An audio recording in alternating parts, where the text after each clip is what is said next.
अनिश्चितता का माहौल कहीं भी ख़त्म नहीं हो रहा है, तो ये लगातार सपोर्ट हम क्या पूरे 2025 में समझ सकते हैं इन दोनों मेटल्स को मिलेगा? क्योंकि सिर्फ रशिया और यूक्रेन की हम बात नहीं कर रहे हैं, यहाँ पर हम यमन की भी बात कर रहे हैं और ट्रेड पॉलिसीज भी मेरे ख्याल से काफ़ी हद तक हर्ट कर रही हैं सेंटिमेंट्स को। हालांकि 2 अप्रैल का इंतज़ार है इक्विटी बाजार को भी। तो ये डिमांड के लिहाज से अगर हम देखें या ओवरऑल सेफ हैवन अपील के लिहाज से देखें, 2025 कहीं ना कहीं से ठंडा होता हुआ नहीं दिखाई दे रहा सोने चांदी को लेकर।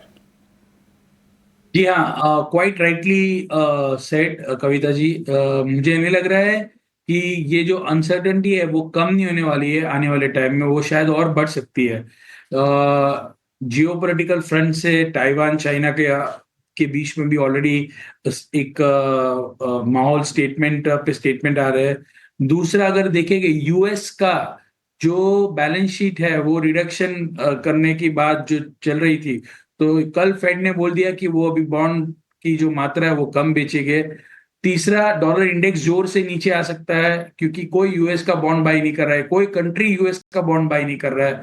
सो ये सब देखते हुए, और fourth most important point, US अपनी डेट रोल ओवर करने वाला है, वो हायर इंटरेस्ट रेट पे नहीं करेगा। तो ये चौथा जो पॉइंट है उसके चलते हुए मुझे लग रहा है कि इन्फ्लेशनरी एक्सपेक्टेशन एंकर्ड हाई रहेगी, इन्फ्लेशन बढ़ने के चांसेस बहुत हाई रहेंगे। ऐसे माहौल में गोल्ड में बड़ा क्रैश, बड़ा मंदी आना बहुत डिफिकल्ट है। सो 2900 या $2850 मैक्सिमम डाउनसाइड है। लॉन्ग टर्म ट्रेजेक्टरी गोल्ड का अभी भी ऑन दी अपसाइड ही है।